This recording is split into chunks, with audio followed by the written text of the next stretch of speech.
So today we are at Tingdene's Marina to take a look at this Targa 37. Now when talking about British built boats, obviously Princess and Fairline are right at the top of that list of quality, and this boat is certainly no exception. We'll have a little look around the side first.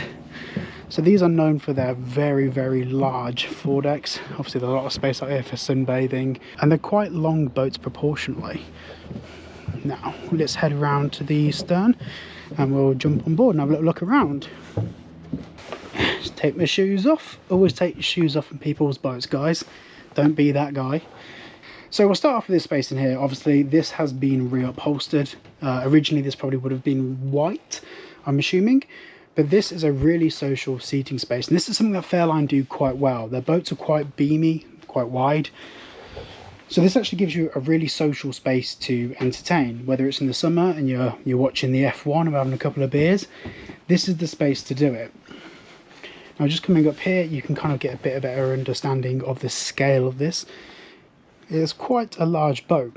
Now let's talk about some of the core details here. So this is powered by two Volvo Penta engines, so you pretty much have two of everything, two lots of trim tabs, and you also have a bow thruster as well, Lumar bow thruster, which for a boat of this size, even with twin engines, you don't necessarily need, but it's definitely nice to have, especially with how long that bow is. I mean, it's quite a long way away.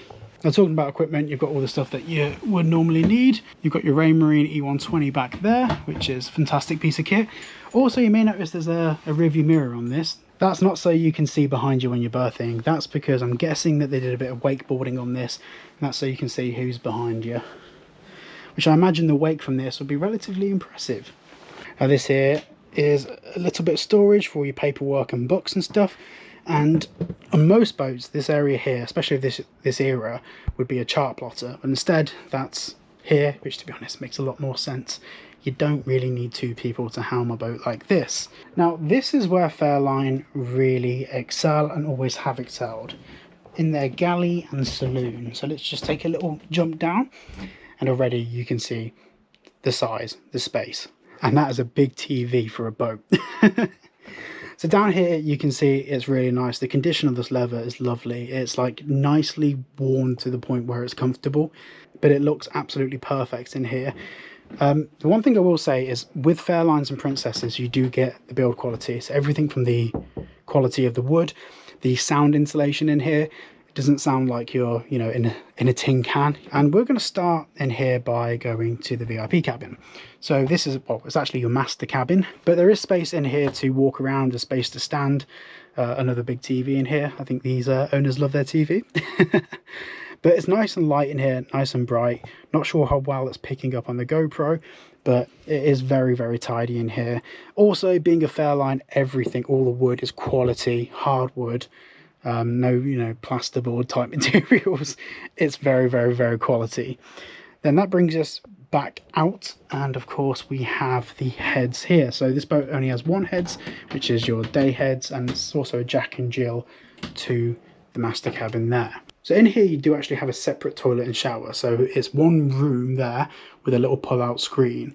This was very common of Fairlines of the era, and of course you have your separate sink out here, so it means if you need to come in and just brush your teeth, you're not getting soaked from when someone was in the shower. Also you have lovely teak flooring down there as well. Close this. Now coming back to the galley, probably should have started with this. So this has a gas hob, and it also has an oven, and also a decent sized sink as well. Now this is something that Fairline do that I'm a big fan of. See, you've got the picture of the boat with the relative locations and stuff. So you've got bilge pump, bilge vent, and all of these buttons have been laid out very nicely. This is something that Fairline still to this day do exceptionally well at, making everything really easy to understand. You also have your tank test button, which allows you to see your tank volume. Very simple, very tidy, and very easy stuff. Now this brings us to the next cabin, which of course is the guest cabin, which you have to make a bit of a duck to get under this bit here, but you can still actually walk in fine. They've got a microwave in here, and there's a little seat here which is, well, put your socks on, or I don't know, dry your hair or something. But back here there is a cabin, and do you know what, with the, obviously the blind is closed, but if that was open, decent amount of light in here, decent amount of space. Overall it's a really good sized cabin to stick the kids in for the weekend or for the week on board.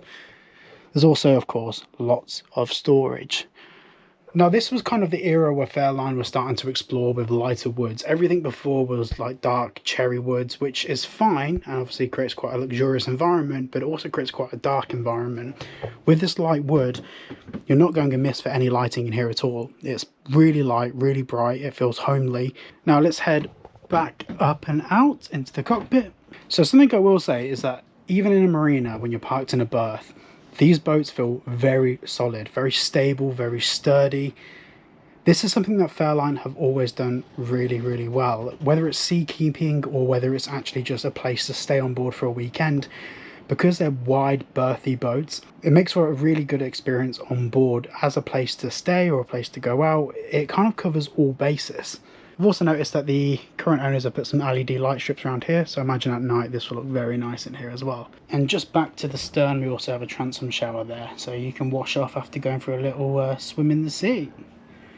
So overall, I think this is a fantastic boat. Obviously, it's a Fairline, you can't go wrong with the quality of these things. If you are interested, make sure to check the link out down below, which will take you to Tingdene's Upton Marina website, and get in touch with them, because I think this is definitely a boat to take a look at. Very nice. If you did enjoy, please make sure to like and subscribe, and I shall see you all in the next video.